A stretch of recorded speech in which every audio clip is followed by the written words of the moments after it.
It's imbued in you. And so finding your community, finding your practice, finding a way to make that work is, for some people, inescapable. Welcome to the Red, Green, Blue podcast. Welcome to the podcast. We're here with Dave Habben. He's been published in many books, has had many advertising campaigns. He has a very distinct style. We'll probably cut to some illustrations so you can kind of get what we're going at if you're watching the video feed. Or if you're watching the audio feed, we will somewhat describe it.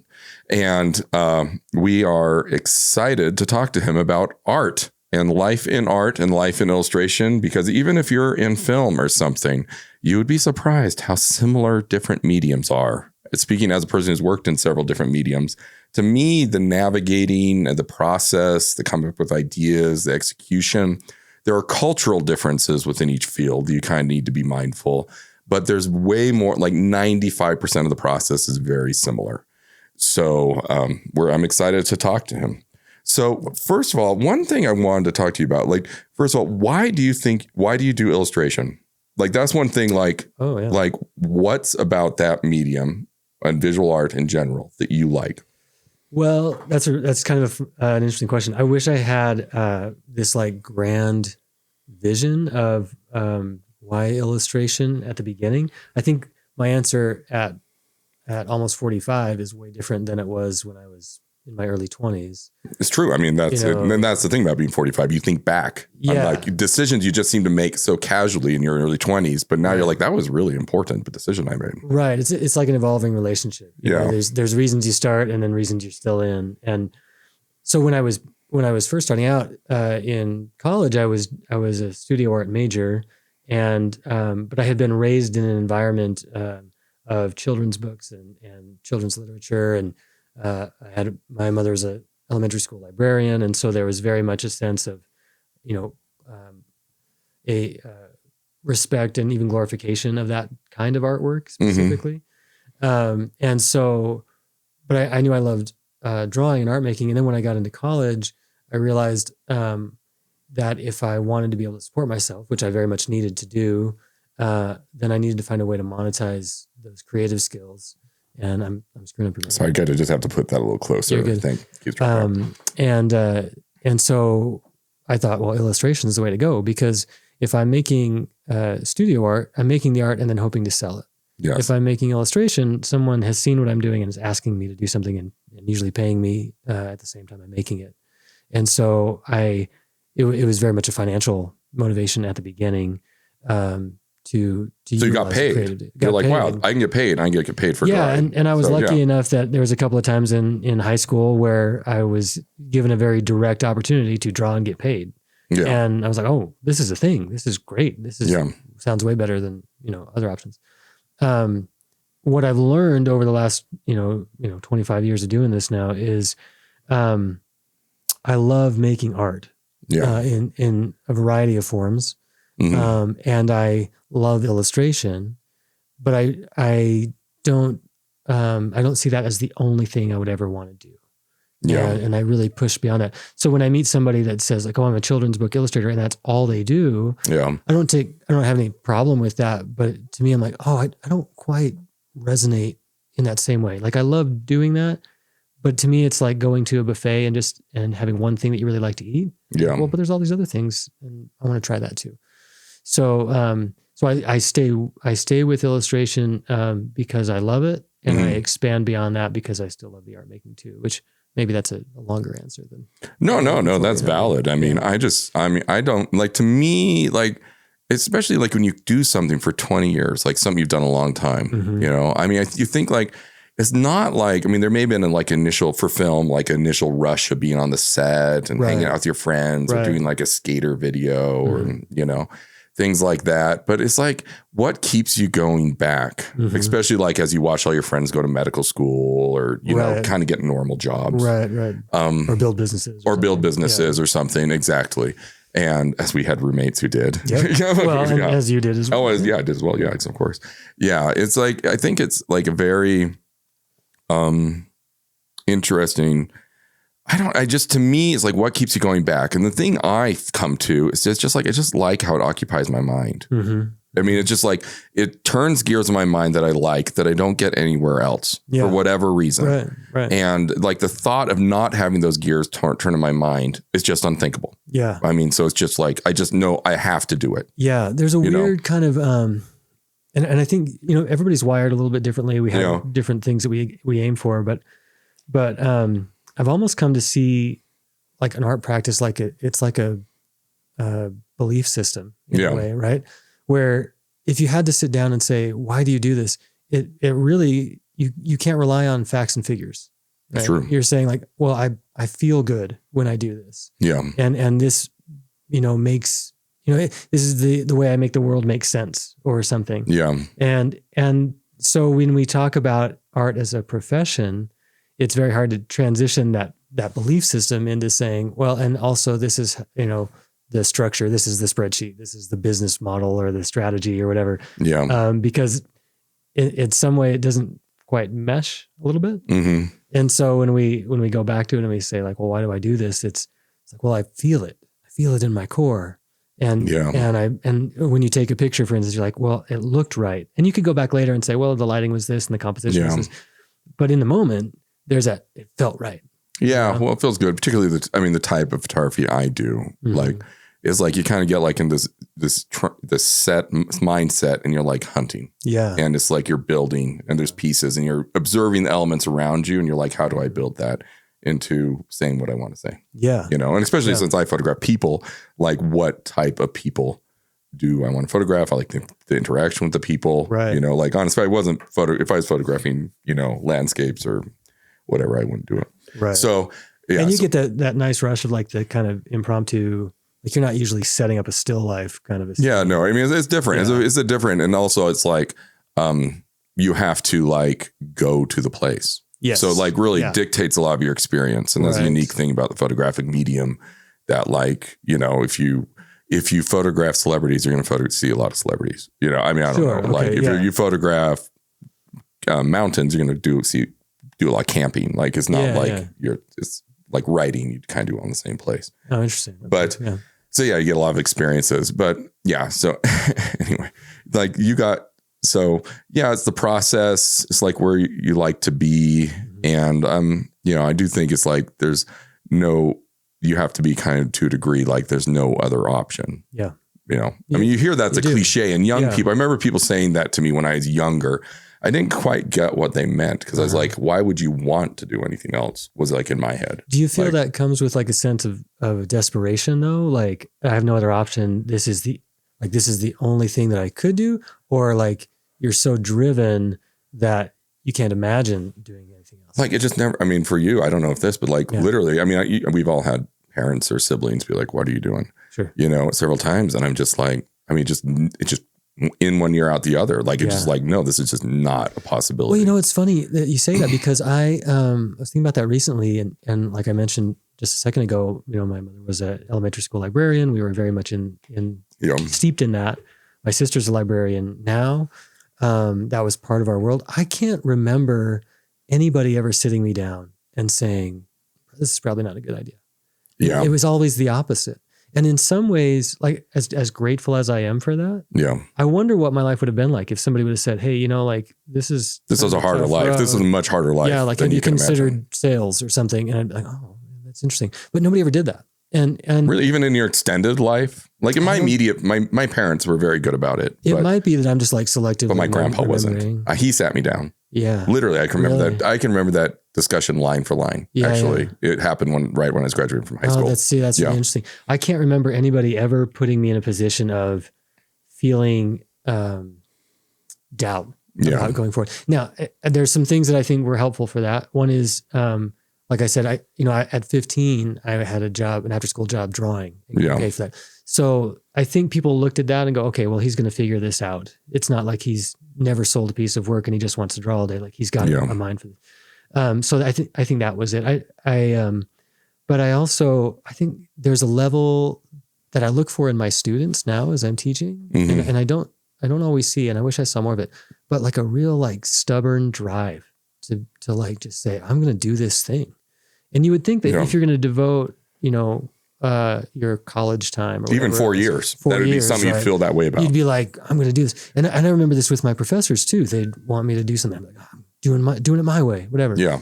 And that's maybe not the best stubborn kind of mindset to have. I've certainly passed that on to my own kids, but, and now you reap what you sow. I reap what I sow, for sure. I like watching, my son just told me the other day, he's like, why don't you just let me do what I want to do? And I was like, oh shoot, that comes from me for sure. But that's like, but you kind of have to have that, right? Yeah. Otherwise you just get pushed around and you end up doing what other people think you should do. And now I'm at a stage where I've had enough opportunities, which I'm immensely grateful for, that I look at my work and I'm like, yeah, this is the kind of work I want to do.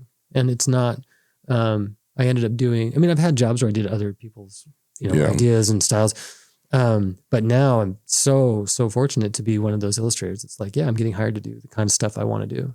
Yeah, no, it's true. And I think you get to that point by being in volume. Like really for me, that happened my sophomore year of college. That's cool. Yeah. Like the program I was in was like super landscapey. Mm-hmm. Like all the professors did landscapes, which makes sense. We're in Utah, which is like landscape central. Right. And super unintellectual, like literally would brag about how little books they read. Super. Oh, interesting. Yeah, just super like I don't think we ever looked at another photographer's work in class. Oh, that's like in literally my entire undergraduate career. Wow. Yeah. It was like they showed their work. And in retrospect, I think they were like trying to be like, well, I'm the best photographer that ever created because you've never seen any other work. Uh-huh. And everybody would do landscapes. Like literally the whole program would do landscapes. Like we'd show our work. In fact, even one time I brought a girlfriend to like our Christmas party for the major or whatever. Uh-huh. And like everyone was giving each other photographs. And I said, she was like, geez, you're right. Everybody is literally doing landscape. Oh, interesting. But for me, like my sophomore year, I took a landscape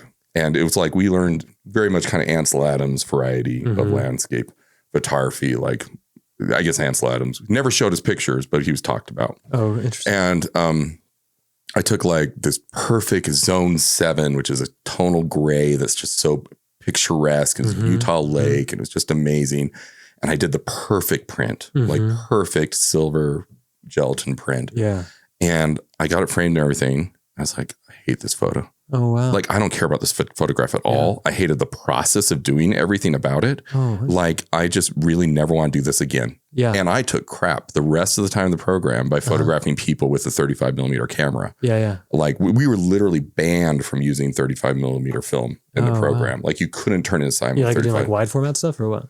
Well, what I would do is I just kind of fulfill the assignment and just do my own thing. I don't know why I didn't drop out of the major, quite frankly, because what they were doing. Well, there's that drive again, right? I just to finish, like you feel like you started something, you should finish. Yeah. But anyway, that was for me. I was like, you know what? I'm just going to do what I want to do because doing something for somebody else doesn't make any sense in this field. Yeah. I mean, like do what you do and then find an audience for it. Yeah. And because it just takes way too much time. And see, that took me a lot longer to get to that security. And even now I still battle it. And, my wife's always been really supportive of my independent work and has always been like show the people what you really do. Show them what's in your sketchbook. Yeah. And it's so hard for some reason. It took a long time for me to kind of get to that point. And now I do it much more frequently. And she was right. Of course she was always right. But there's like that sense of I really do need to do, like my work is going to be best when I do what I do. Yeah. The illustration program, my undergrad was kind of an interesting experience for me because I started at Boise State and did 2 years there. Yeah. And was exposed to a lot of wonderful studio practices and thinking about art outside of illustration, which was like mind opening for me. Like it was so great. And then for a few different reasons, I transferred to BYU and I didn't realize when I got there just how oil painting heavy it was at the time. At Boise State was, or at BYU? At BYU. Oh, BYU, yeah. And kind of in the same way, not as much landscape, so very much like natural, like narrative realism is what we would say. Yeah. Realistic oil paintings. Yeah, you're setting up a model and you're painting the model and those kind of things. And I tried, but it was just it didn't resonate with me. I didn't, the things that people love in that, like, oh, I love the smell and I love this. I was like, oh, I hate all of that. It's so slow to work in oil. Yeah. I mean, it's like. Well, and the other thing I realized about myself was that the process allows you to second guess yourself. Yeah. Oil painting, you can go back and it takes forever to dry, right? So you're going back. That's why it takes you forever. Can fix it and smudge it and do whatever. And for my personality, I was like, I don't want that much flexibility. I need it to be immediate. And that's why I eventually gravitated more toward ink drawing, because once it's done, it's done. Yeah. But I remember being in that studio, and I've told this story before, of kind of having my fill of all the oil painting and getting up in our student studio and taping a few sheets of paper to the wall and standing on my desk in like Dead Poet Society style and drawing with a brush and ink. And Richard Hull, who's a great, imaginative, wonderfully creative, talented painter and instructor, he was coming by in the studio and kind of, nodding and critiquing people's oil paintings. And then he sees me standing on my desk and he just kind of looks at me, and I thought for sure, like, oh, he's going to be mad about it. And he just kind of gave me a bit of a wink and said something like, go on, continue. Yeah. Like he could see that like I was doing what I needed to do. I think that's kind of the way I felt. Mm-hmm. And that really like shifted my thinking about the whole thing. I was like, oh, I don't need to do what everybody else is doing anymore. And so the rest of the time in the program, I was doing my own thing, and people would kind of wonder, like, how is this guy getting away with not painting a portrait? Or is that really art? Or is it whatever? Yeah. Well, I mean, it's the technical thing, right? It's the technical thing. Yeah. And, but again, that stubborn kind of like, I'm going to do what I do. But those experiences like yours, it shapes your thinking about it. Yeah. And our faculty at both of my schools are very well educated, but I was exposed to a lot of new art, very academic thinking, like no question about that. But there's a point where no matter whether they're not showing you art or whether they are showing art, where you kind of have to go, if I'm going to really be true to this creative energy in me, I have to figure out how to funnel that into something and make this work for me. Well, you're just at the end, you're responsible for your own education. Absolutely. I mean, for me, like I ended up spending a lot of time in the library. I learned unfortunately, the library was pretty good. And so I just learned tons from the library. And then I'd go to class and just see there's a complete disconnect between what I was learning in the library and what was in class. Right. But, just kind of shrug my shoulders. Yeah. Interesting. So you're like just finding your own way. Yeah. Really basically just teaching myself and then in sitting in the class. Yeah. And it's such an essential skill, I think, when, again, when I'm talking to my own students, like there's only so much I can give them in a classroom. Obviously I've got my own limited experience and perspectives and all those things. So I hope that, and when I'm teaching an illustration history class these days, and one of the things I tell them, I was like, I'm going to give you a taste in this lecture of what's out there. Yeah. Go to the library, watch these videos, do all, like try to give them as many resources as possible, and hope that they're going to really find something that like piques their interest and dive deep and enjoy it. Because I can't do that for them.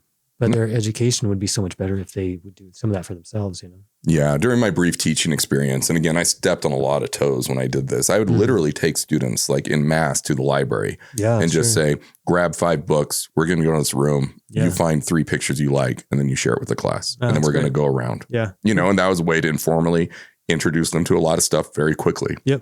Yeah. And show them where the stuff comes from. And they get ownership and buy-in because they're finding this stuff themselves. Yeah. It's always huge. Well, and also, I mean, if you can't say, I like this photo or this piece of art for the following reasons, you can never do that about your own work.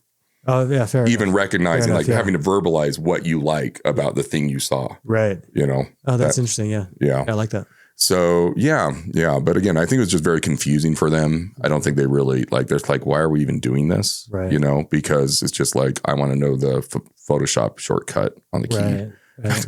I remember one time I brought into class, you can buy keyboards like with all the shortcuts on it. Yeah. Uh-huh. And I said, here you go. And here's you could get, and here's stickers for all the shortcuts. Right. So now we don't need to cover it because anybody who's serious about Photoshop just spends the $20 and gets the dedicated keyboard for it. Totally. Yeah. So, yeah, but again, it's like but one student even like criticized me. He's like, well, I worked really hard in another class to memorize all this. Yeah. And so I don't even need this. Oh, wow. And I was like, okay, but you will forget that. And honestly, Photoshop and everything, all the technology changes so quickly now. I mean, the tools we were using when I was in college are like, even they have the same brand name, but there's no connection.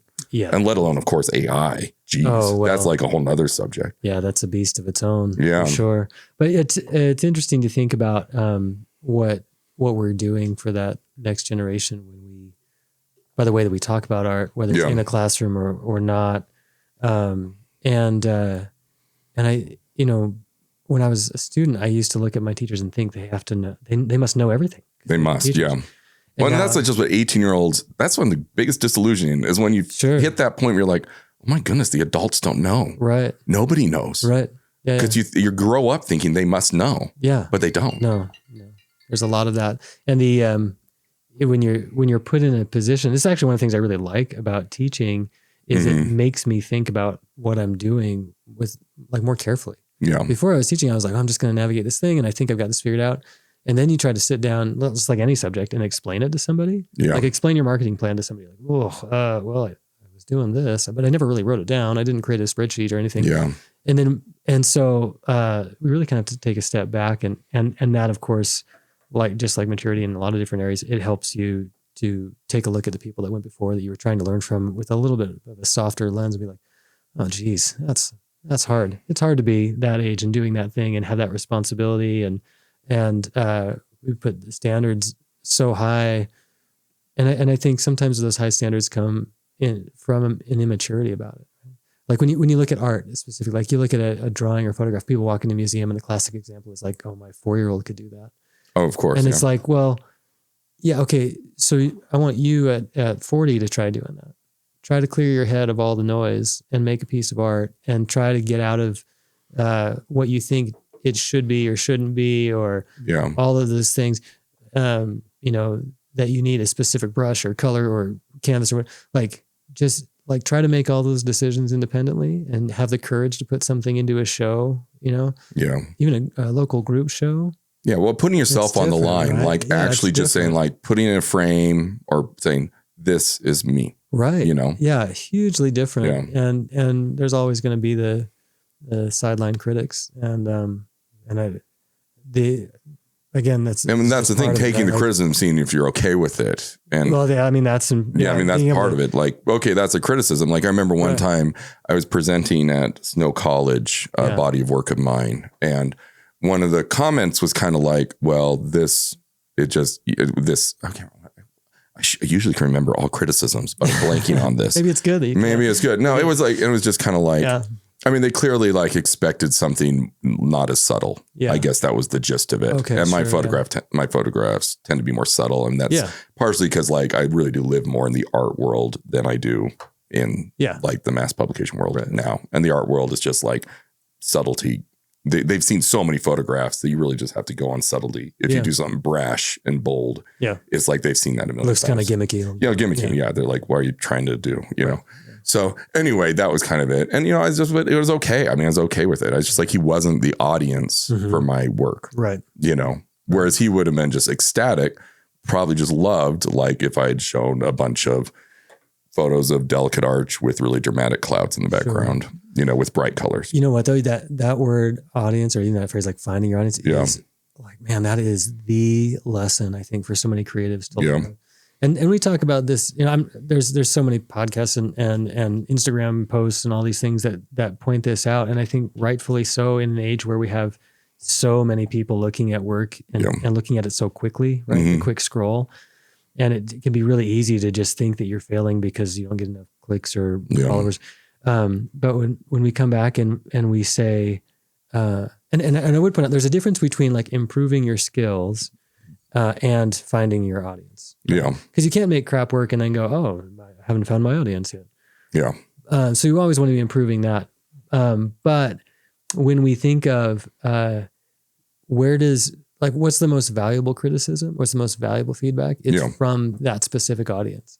So when I'm looking, the audience that you're the audience that you want, right? So if I take a bunch of children's book illustrations to a gallery and they are dismissive of it, it's not because the drawings themselves are bad. It's just the wrong audience. Yeah. And they know the audience, the people who go to their gallery, right? They're like, we want violent, satanic with a lot of red and black. Sure, whatever. That's kind of what we're going for. Right. We're big with the Satanist community. Yeah. So that's all right. Yeah. So just okay. And then you're like, well, but don't you like this too? And they're like, it's not that they're trying to be mean. It's just, it's the wrong fit. We need more pentagrams and blood or whatever. Yeah. No, I'm sorry. Yeah. No, it's an interesting example for some reason, but I think about this because I like you were talking about, I kind of dance in these two worlds, right? I even have two separate portfolio sites, one that's very much for my children's publishing and the other one that's more for, editorial kind of work. And I have to sometimes ask when I get a new client, like, which site are you looking at? What do you expect of this? Something that I'm going to do for like church magazines, it fits in a very children's publishing style. Yeah. But then when I get hired to do a poster for somebody else, it shifts. And I like both things. They have their pros and their cons. Mm-hmm. And it's a different audience entirely. Yeah. And I will say, like, I've learned to pinpoint within those groups some kind of sub things that I look for when somebody comes looking for work, that I can ask them more specific questions at this point to really determine, like, are you my audience? Or are you just somebody that's like looking for somebody local? I had a really interesting, somebody reached out to me the other day with an amazing book project. Mm-hmm. And I thought, I would love to do this. But I really don't think like I'm the person for your audience in the same way. And it's younger me would have said, like, forget that. I'm just going to do it, Mm-hmm. And older me is like, I really want this project to do well. And in that situation, I have to remove myself from the equation. Well, it's a different, well, yeah, I mean, I guess that's like the client. I mean, there's like the pure, I mean, we've talked about like doing what you want and why you're there, but you do need to make money. And I mean, I guess it's a balance, but you really like, you won't get good at something. I remember some of the worst advice I ever got, and this even nixed an early, like my first commercial job. I just finished college, and I'm going to drop all names and everything, but it was a really, really big organization with a multi-million-dollar budget doing a major campaign. Yeah. And my teacher had said, like, well, a thing I like to do is, if I think the client might like this sort of work more, I change my book, aka before the internet, your website. Sure, yeah. I change my book. I put in photographs that will fit with them, and then I showed them that. Yeah, sure. And so I did that, and I showed weaker work. Yeah, and because it wasn't like what I did. Yeah. And especially as a student, geez. Yeah. And just out of school, because you'd spent so much effort trying to do what other people want because you're in classes and stuff and you have to do that. So anyway, I showed weaker work. Anyway, I didn't get the job, long story short. And then I saw the photographer they picked did way more up what I just do. Yeah. Like that's what they wanted. They wanted a natural vibe. And that's why they asked me, because they knew I did a natural vibe and they wanted me to be me. Yeah. And then I showed them work that was, I don't know, more, I guess, Annie Leibovitzy or something, because I thought that'd be more commercial. Well, it's I mean, my poor students even make these analogies about relationships all the time, but it is a relationship where, when you're younger, let's say like you're in high school, or early days of college, and you're dating or, whatever you're doing socially, you kind of put on these masks, right? That we talk about of like, oh, I'm going to be this person. I've got this attribute or whatever. And then as you mature and get older, especially after you've maybe been in and out of relationships, you're like, oh, I really need to be myself or I'm not going to be happy. Exactly. Well, also, what's going to last, and you're like, you can fake it. And especially like, I guess like the pretty girl thing, you're like, but she's so pretty. I'm totally going to pretend that I'm not this way because I think that's what she wants. She wants this guy. Yeah, she wants this guy. Like, oh yeah, totally. Yeah. But that probably, maybe it's not like what she actually wants. You don't know, Well, and I have, having, when I was younger, tried to fit certain molds culturally or whatever else. And the relationship would always fizzle very quickly because it was obvious to me and the other person that like, this is not who you are. You really are. And now, having been married almost 14 years with someone who sees me very much who I am, who I am, it's night and day, right? And to be able to trust in that and be like, oh, this is so much healthier. And so if we take that and we look at your career, and there's always stories of people who do what needs to be done to get the bag. They're going to get their money at the end of the day. And sometimes it's like get in and get out early. Like we have that entrepreneurship kind of culture, right? And they're willing to do that. And then there's also, and I think that's really popular now, I should say too, but there was a mindset for a long time, like you're going to get in this career and you're going to do it for a long time. For creative people, especially, I think that model still very much exists. You can't, like, it's one thing to say, I'm going to learn coding and I'm going to make this app and it doesn't really matter to me what the app does. I just need to make sure I can make it and sell it and then move on. Yeah. Creative people, we don't have that flexibility. We can't put it down. I'm not going to like, it takes over your whole life. Yeah. Yeah. Like I'm not going to learn drawing for I'm going to boot camp drawing and then like make a drawing business. Right.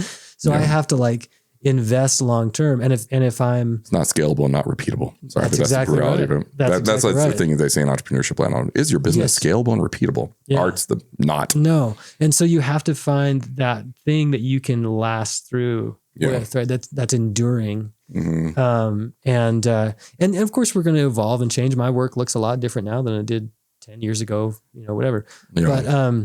But still it's that continual relationship. We don't have the flexibility, that other people do. I've seen a lot of artists that do this, and no shame to any of them, but they get to a point where they need something else and they try side careers. I think teaching can be considered that in some ways, although I really value being able to be a teacher as part of my artistic practice.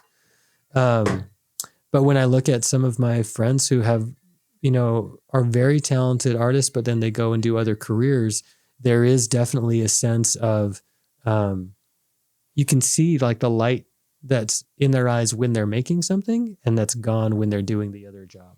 Yeah. And it's like, wow, like you can't escape it. Like this isn't something you just put down, and at least not without consequences. I mean, people do it all the time. Like we're going to abandon this creative thing and we're going to go, be bankers or whatever. But coincidentally, everyone in art feels that everyone is a banker, an accountant, or something like a bean counter. Like that's kind of the blanket term. That's like, true. Well, you count that beans. Is true. I'm an artist. Sorry, Zucker. Yeah, I default to that. When I tell my students, I was like, if you guys don't want, if art's not working out for you, there's a great accounting program. That's always what I say. I never say like, go study law or go study, It's like we just don't even know like other things because maybe we just don't even want to think about it. I just assume it's everybody else is wearing a suit and looking at spreadsheets. Yeah. It's like, no, I do in-house marketing for Google Sheets. I'm not an accountant. I just market the accountant tool. Come on. But anyway, if you're an art marketer, you know what I mean? Like you just, it's imbued in you. And so finding your community, finding your practice, finding a way to make that work is, for some people inescapable. And, and you either like accept that and make it work, or you fight against it your whole life and you're sad. And I don't mean to be like so polarized on that, but because I know people say, well, I can do both. And I think, we can. Yeah. But I think if you can like make the artwork, there's a part of us that's inevitably going to be happier. Yeah. Well, yeah. I guess there's a lot of different ways. I mean, I guess like making a living and doing your thing are kind of two separate things.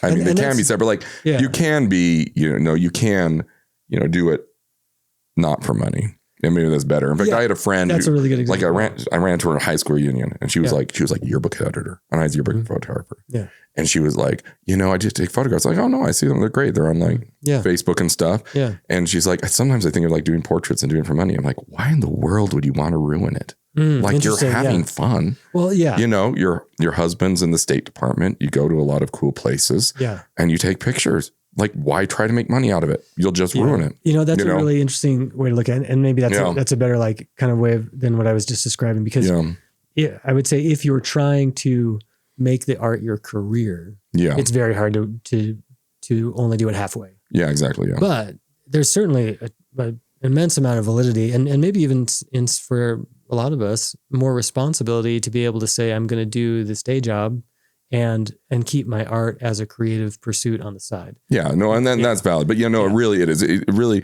art, what is it? There's an analogy I heard an artist say once. What did they say?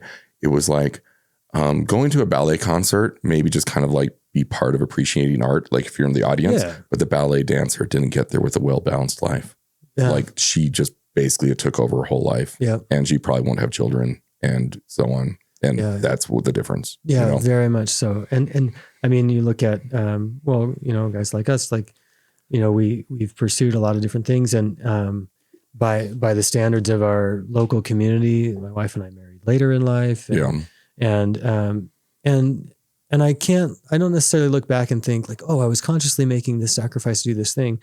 But in a lot of ways I was, No, you were. Yeah. We mentioned other people who were building businesses or whatever else. And I And in a way, we're building our practice, and it's a slow burn, and I don't have investors, and I don't have, all of those options. Yeah. So it takes longer and takes a different kind of energy. Yeah. And an acceptance of some things that I don't like. I'm very grateful for the life and career that I have right now. I don't look back on that with any disdain. Well, you have teaching too, right? I have teaching, which I didn't expect. I mean, that came up later. Yeah. And so there's some really wonderful things that have come out of the long, the slow burn, so to speak, that fit my personality and fit great for that. And other people have a different path, and I think that's awesome too.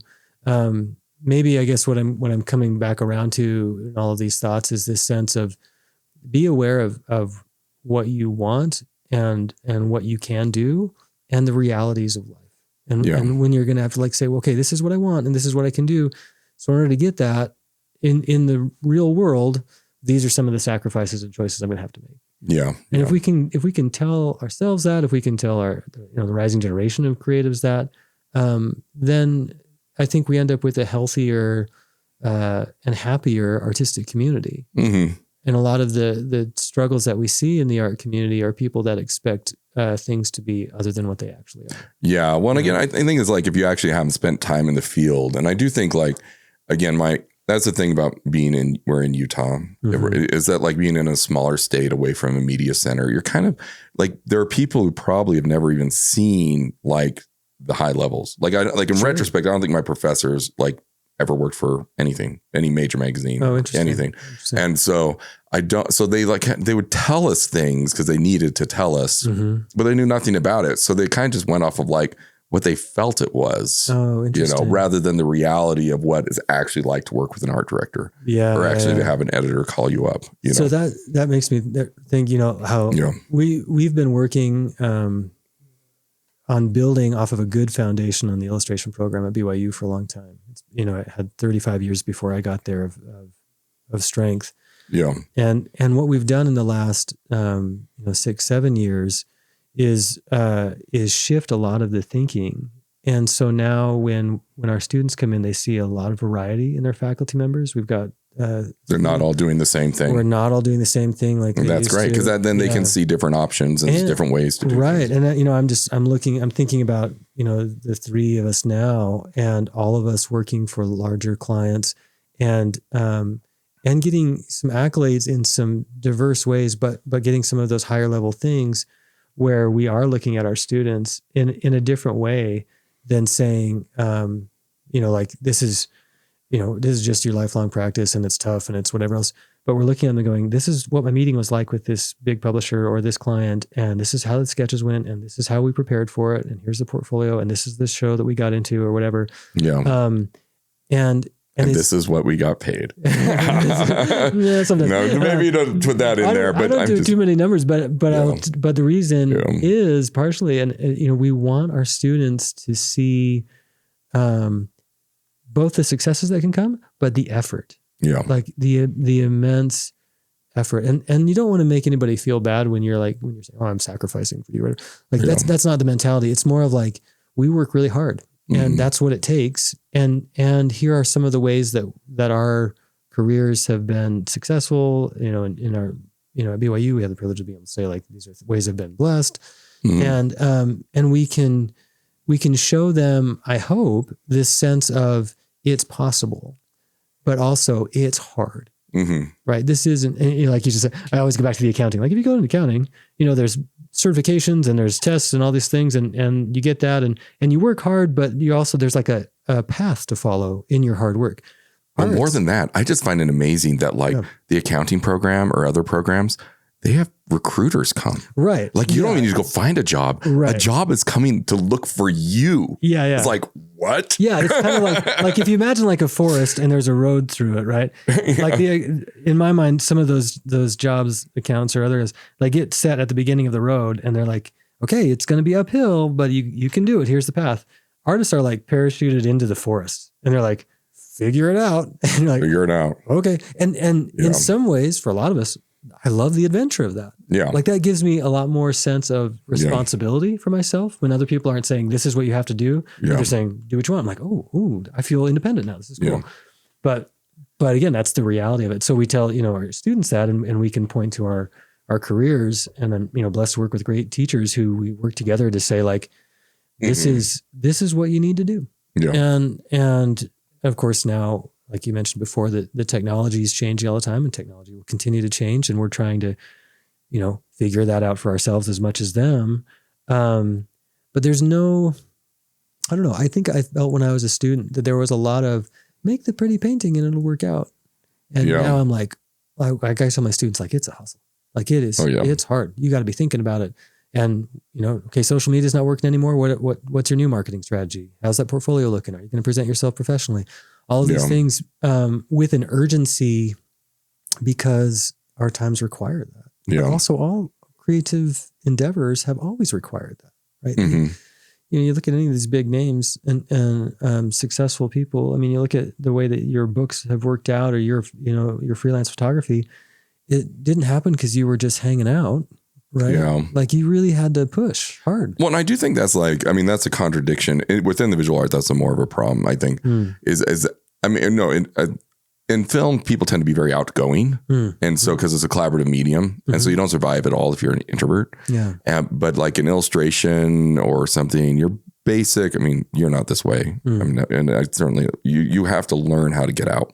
You do. Where a lot of people, they're like, I was that guy who liked to sit in the back of the class and draw. Yeah.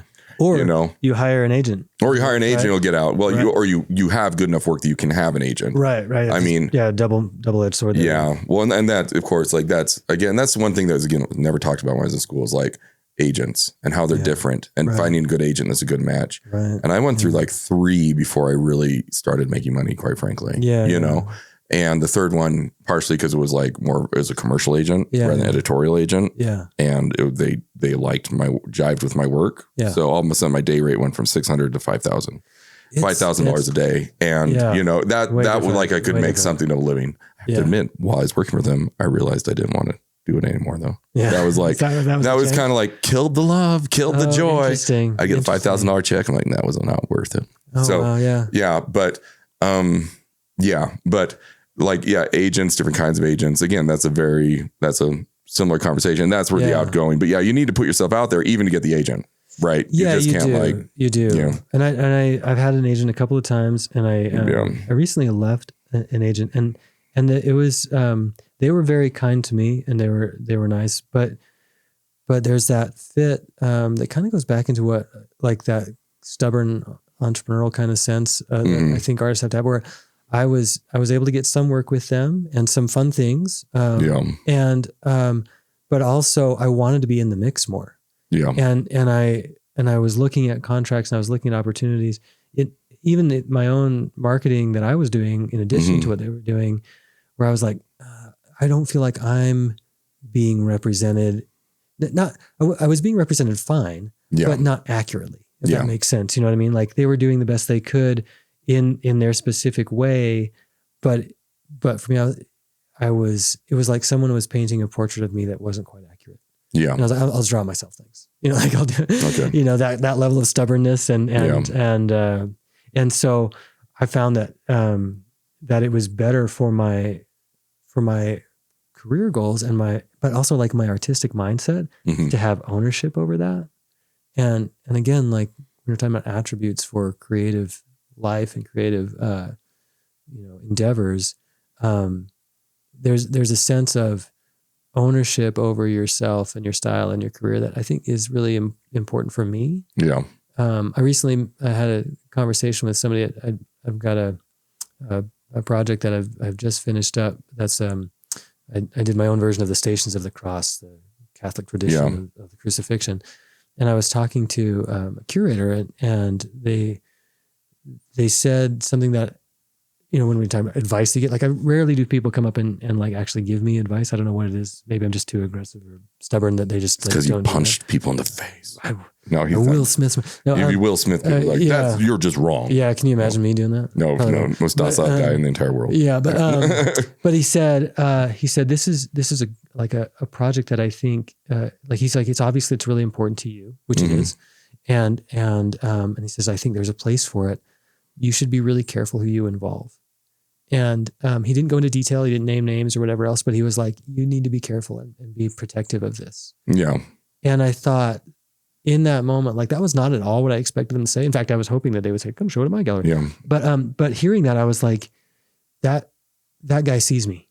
He sees like right through what I'm like, as I'm trying to talk about the art, talking about what I'm doing. He's like, this, you need to like stick to your guns on this and do this thing. And I have been selective, and I've got a small group of people who have been incredibly insightful and helpful. And, but also they're in my inner circle on that because, we all have a shared vision for it. And I can say, yeah, like what that person says, I totally respect and I'll go with. Yeah.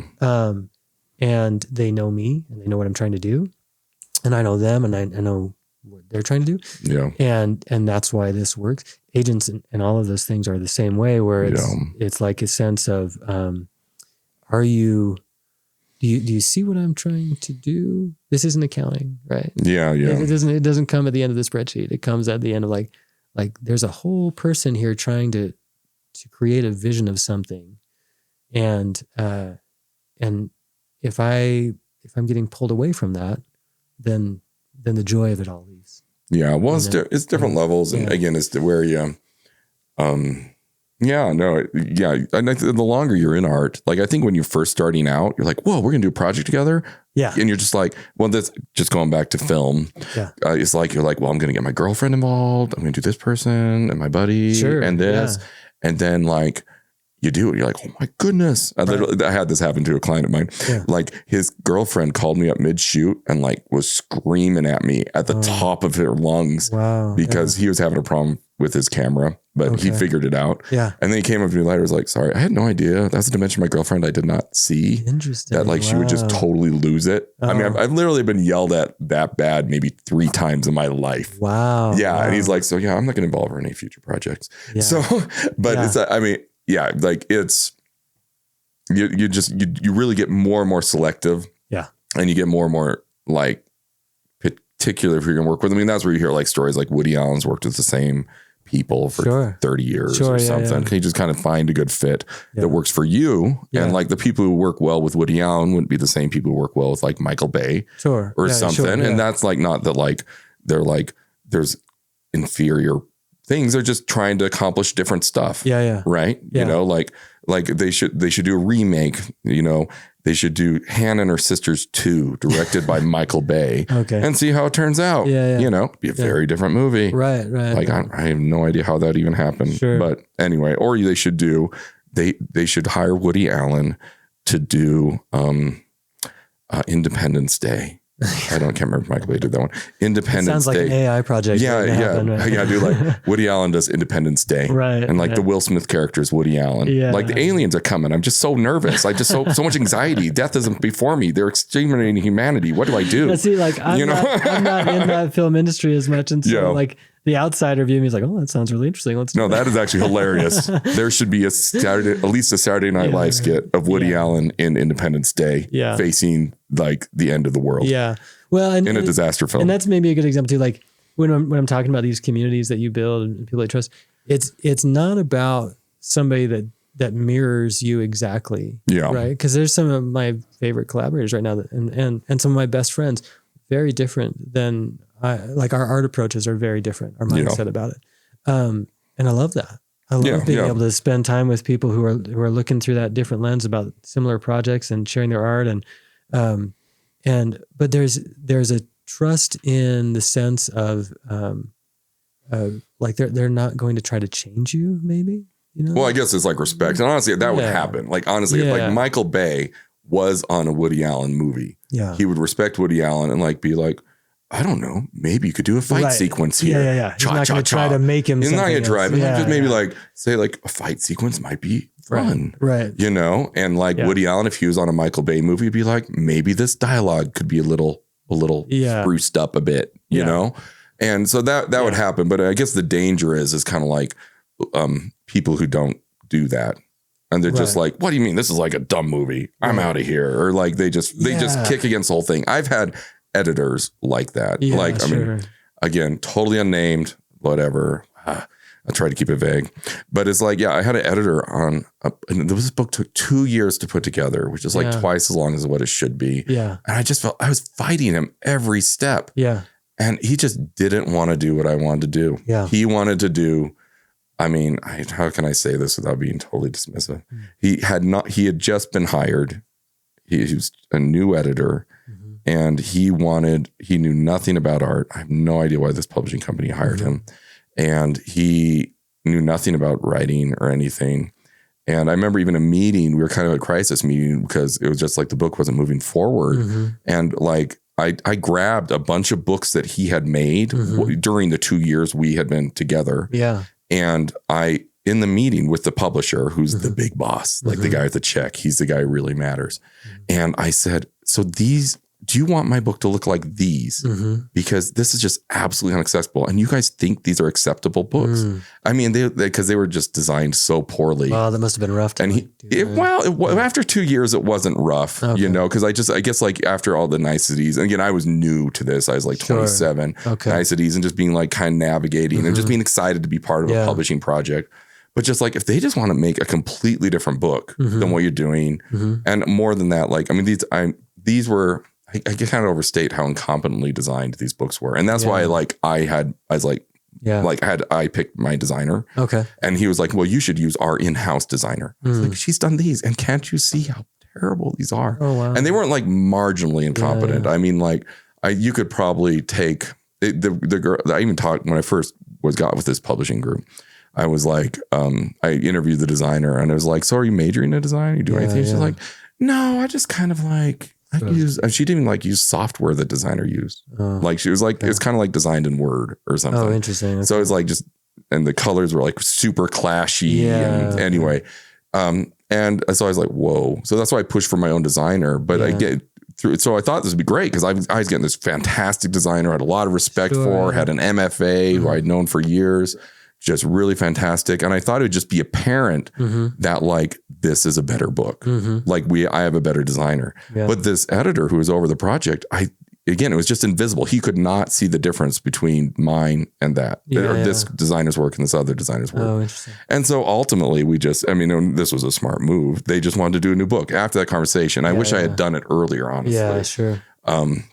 Honestly, I just should never proceeded with them ever. I should just looked at what they were doing and be like, I mean, you're just excited. You're excited. Someone wants to publish my book. Yeah. And you don't know when you're starting out. Yeah. And so, anyway, I wish I had that more direct conversation earlier. Yeah, even with the initial layout. I think that's a great example of how else do you figure that out? Right. How do you know? Like I've been really, really fortunate that like most of my professional interactions I would say that 99% of them have been like respectful, even if there's disagreement. I've worked with great people and the times when I look back and I think, that was a crappy experience. In the moment, I was like, how dare this person behave this way? This is ridiculous, blah, blah, blah. I'm leaving the situation or whatever. Yeah. And now I look back and I'm like, what's that? It's that phrase in the movie. It's like, I could have handled that better. Right. It's like I look at their situation, I'm like, okay, like there's definitely some things that they were trying to do that I just didn't see and I didn't know. Sometimes there's incompetence. Certainly I have many moments of incompetence with that, but I feel really lucky. And I would share this with a lot of people that have been able to make their creative life a career. Yeah. Where we luck into some really wonderful people. Oh, no. Yeah. Like the best people. Like, isn't that great? Like just some of the like there's a sense, there's high stakes in what we do. Like you're just describing, right? There's lots of money involved at times and time itself is this commodity that we're risking. Yeah. And I look back, I just had a really wonderful meeting with a group last week and actually my wife was there in the meeting kind of sitting on the side and she even commented after, she's like, it was so fun to see all of these people with a shared goal, working together and sharing ideas and enthusiastic about something. Yeah. And I maybe what I need to sit down with some people in other industries. Like, what does it look like when you're building a bit of like HR software? When you're an accountant. When you're an accountant, always an accountant. It's always an accountant. But like what is it like working on an accounting team? Does anybody come in and like, to me, it's these kind of cut and dry kind of things. So I'm like, do you come in and have like creative differences? And how do you handle it? Like, I'm really interested in that kind of process. Well, that happens. People. I mean, even like on a commercial for a bank, you know, Sure, I mean, certainly it's like, there's like different. But even then there's like, you know, in the commercial, you're talking about like, okay, what's the vibe? What's the theme? What's our intention? Yeah. But in the back, like somebody's like, you know, stacking up the numbers for the day, or they're ordering uniforms for the security team or whatever. Is there a mindset where there's like a really strong need for someone's voice to be heard about something that from a creative standpoint, it's kind of like black and white. Like you're ordering the boots. Are they cheaper from this distributor or that one? Like, I don't know. No, that happens. I mean, I live in engineering world too. No, and it's amazing. Like, I mean, as far as like the security uniform example, like there would be like, no, it needs to be freaking rayon. It can't be cotton. Or and there'll be like strong opinions about that. Yeah. And like I saw an engineer just irate that AMD Advanced Micro Devices had so many product SKUs on its chips. Right. And he's just like, this is just ridiculous. Okay. Like, why do they have 30 different product SKUs? Yeah. Like, it's just so, I mean, I was like, dude, I don't like it either, but man, you need to be mad. Right. And at some point there's somebody that's like making the chip and they're like, well, we have to. Like, it's not like I have an option. There's patents or there's whatever else. So I have to. Yeah. And it gets to a certain point where you're like, you know, I'm over here like trying to like get the right shade of blue or something. I'm like, that seems so far removed, but it is in its own way something that creative people have to acknowledge as part of their process, no matter how intuitive it is or how emotional it is. Yeah, that there's a level of communication that can happen where you're taking ownership of what you can do and what you can control. Yeah, and so is everybody else in the room. And you're working, and the best kind of collaboration will come, I think, when you're looking around at that group and giving a lot of grace. And being able to say, like, you know what, everybody's coming with their own baggage and their own expertise and their own, you know, whatever happened that morning before the meeting. And to be able to say, like, wow, like, I'm going to, with all of my creative independence and energy and my desire to be authentic or whatever, like, I'm here for them to hear that thing. Yeah. And how important and fulfilling that be. I look at the work that I do now, especially within more of the editorial kind of work. And I think, honestly, like how much flexibility people give me and trust that they give me. Even in teaching, I've gone to my supervisors at different levels over the years of teaching and said, oh, like I said this thing, or I did this thing, or I'm thinking this thing, like, and they look and they're like, and they can see that it's this learning process and this development process. Yeah. You know, we think about like, there's all of these structures around teaching certification and tenure and all of this kind of stuff. And it is stressful to try to meet these standards for sure. I mean, certainly before I was tenured at BYU, that last year was like, I was going to lose my mind with the stress. And at the same time, I've had a friend not make tenure. Right. And it's amazing how it destroys their life. They've invested 3 years into it and then they don't make tenure. And they're like, what 3 years 3 years is just the halfway the first point, 3 year right? review. That was 6 years. 6 years is the big one. And so going through that sixth one too. And we both had friends that unfortunately didn't get that. And when you look at that, what I wish the conversations would have been like more during that process. Because I mean, there's an argument to be made for getting people stressed out to the point that they do whatever they need to do. Yeah. But also to be able to say, this whole thing that we're trying to do is to help you demonstrate to other people the progress you're making. Mm-hmm. So if you come in and you say like, oh, I've got this semester for like, most of the students liked it, but there was this really negative review from this student. In the process, if you can say, I heard that student, I recognize what they're saying. Yeah. I'm going to change this way. I'm going to apply that. And then the next semester you show marked improvement. That's a great system in a lot of ways to be able to if you take advantage of it. And if you have people that can say, yeah, it's part of growing, you're going to do better next time. And you still have an opportunity. And, they give you the chances over time. Now there's all kinds of politics in the academic world that I don't, I think step into, but there's that sense artistically, if we are also saying like, you learn from that. You had this crappy editor, the crappy designer, whatever. Oh yeah. And you're like, okay, cool. That's not the end. That doesn't mean the whole industry stinks. It's just now I know that I'm going to do this next time. No, and then my second book, I got it right. It's like moving. This is the thing in entrepreneurship land. Movement, you're learning, you're getting information. Yeah. And so you want to be moving. It's only when you're static, you're not.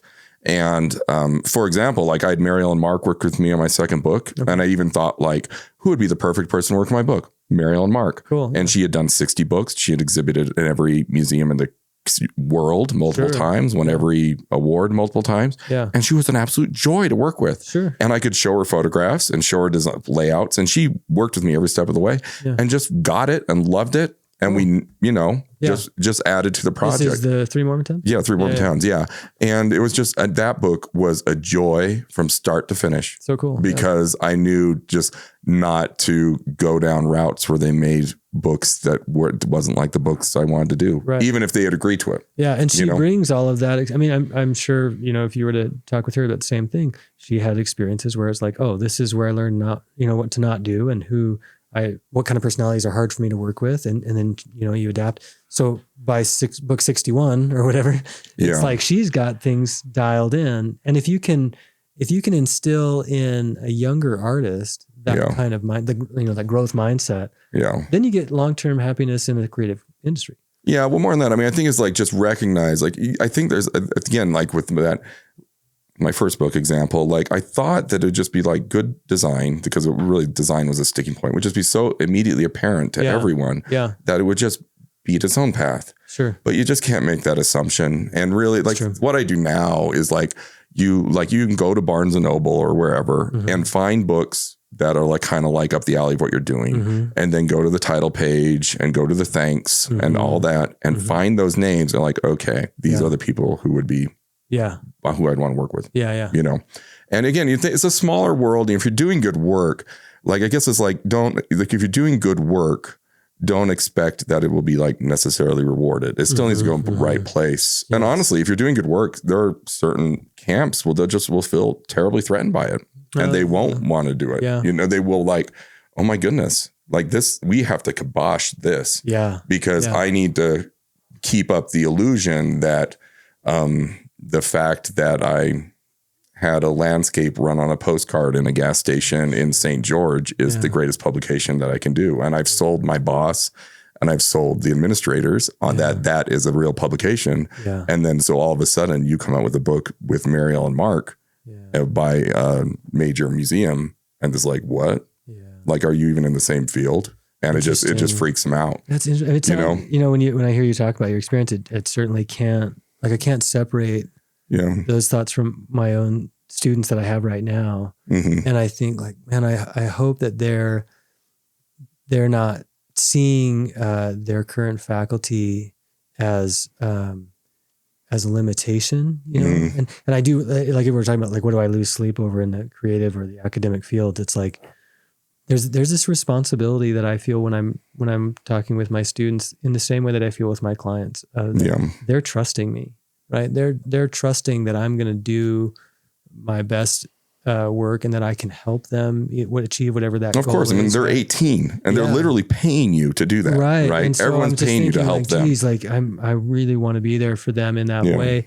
And they, like you just pointed out, they're 18. They're young adults. They're going into independence on different levels. Yeah. And I really want them to, they've made this choice to study illustration. Yeah. I know that exact road, mm-hmm. right? Like, I know the times are different now than it was for me going, but I'm still very much actively working in the field. And I know that it's not easy. Yeah. And so I sure hope that, when also students, you realize, and this is a nice thing about doing, you don't see other people as a threat, right? It's like, to me, it's like, when you have that mindset, like, I'm doing what I'm doing, I like what I'm doing, I found my niche. You see, like, oh, everyone can win. Like, literally every good illustrator in the world could come from BYU feasibly, because it's a big enough world for that.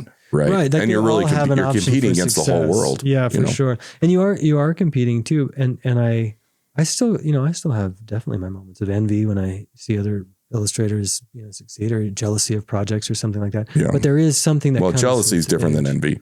Jealousy is actually a positive. Jealousy, no distinction. Yeah. Jealousy is like, oh, I want to be that person. Envy, there's a component of I want to tear down that person. Oh, and so I think you mean jealousy. I mean, that's why envy is a deadly sin. Whereas jealousy can be a good thing. Jealousy can be like, oh, well, I'm going to work harder to be that person. Okay. Like I guess you see a guy at the gym and you're like, oh, I want to lift weight like that. Sure. Can be that. But envy is like, drink or something. I want to like give him a laxative. So body mass, I'm glad you pointed out because I definitely, I don't wish anybody harm. Yeah. So I think you mean jealousy. But I do like, I'm like, oh, I wish I would have got that client or that award or whatever. Yeah.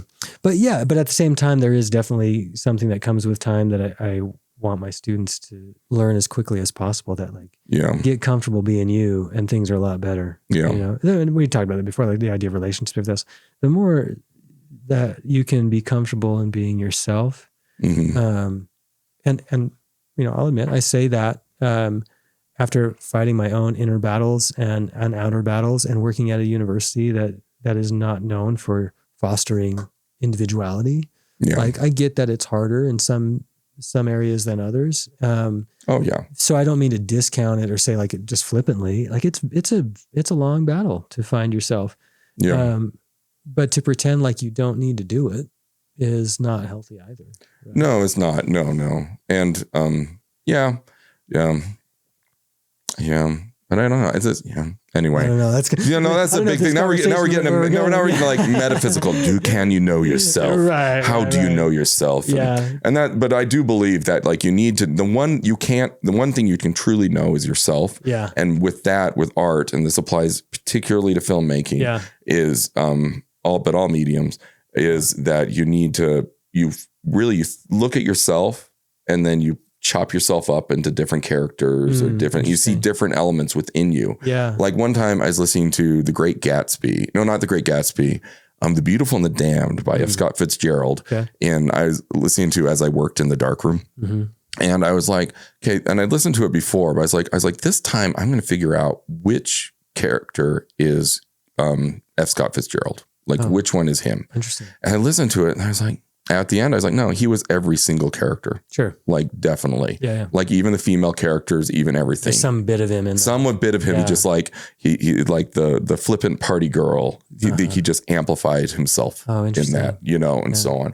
And you can see that again in Woody Allen movies. Like he is every character. And I've heard Stephen King, a lot of authors talk about this, but you really like, you'll find artists like, thankfully, like working with Marilyn Mark and like high level artists are super self-aware. Yeah. Like into the extreme. And they're self-aware. They even look at their bad side. So what I'm thinking about with this, and maybe why I'm getting a little defensive or concerned about this guy you mentioned. Yeah. I think, so I'm a person of faith, right? And when we talk about a belief system, there's pretty like good debates that go on about the role of guilt and shame. Yeah. Right?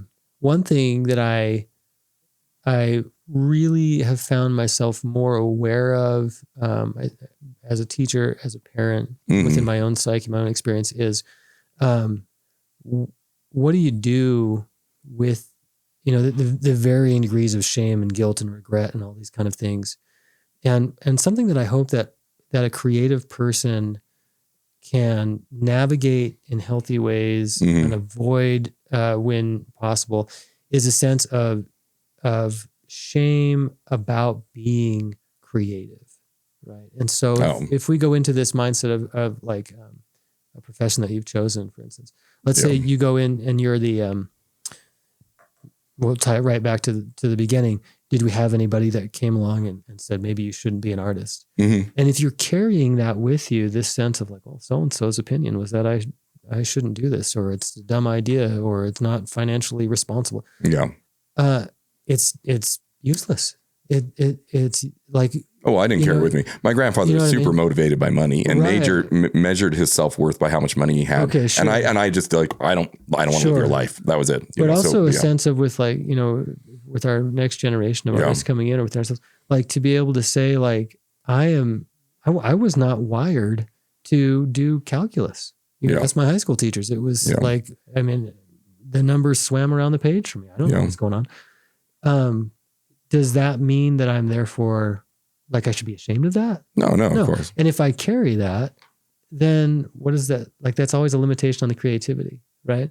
And if we're saying, art and illustration, for instance, I hope that as creatives of any kind, that we're able to not overstate our importance, but also not understate it, and have this rational acceptance of this is what I'm offering to the world. I'm going to face the realities of this is how I need to pay my rent or my bills or whatever, or care for the people around me. That's inescapable. But I'm not going to go into it with the resentment that's like, everybody should pay me more. And I'm also not going to carry in an excess amount of shame that like, I'm not even worthy of drawing a picture. Yeah. There's this balance to find. And I find that a lot of our commentary around the arts really skews with our younger generation, maybe carrying in either a hubris of everybody should pay me 10 times as much, or like, I really shouldn't be doing this. And then we carry that, we look at older generations where, meaning people like me, where maybe we haven't escaped that cycle yet.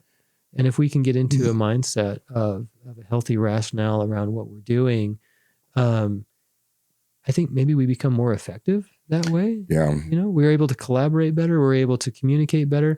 Ideas that are important to us, or the lens that we view them through, or the style that we choose to produce them in, becomes more effective because we are not going to extremes of thought about it, right? Like when I'm working with clients and I can say, okay, your goal for this is X, Y, Z. Yeah. Great. Do you want to do more? Okay. What's the intention? And we can play with that.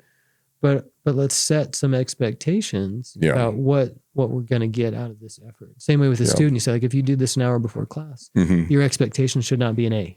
Right? Yeah. If you did it for 2 weeks, you might be able to justify like, well, I put a lot of effort into this, and we can have that conversation. But let's be real about it, And so the same thing with all of our arts or with any other thing. Like, there's a sense, if there was any like thing that I feel like we're revolving around in our conversation, is this sense of like, when you ask the question, why art and illustration?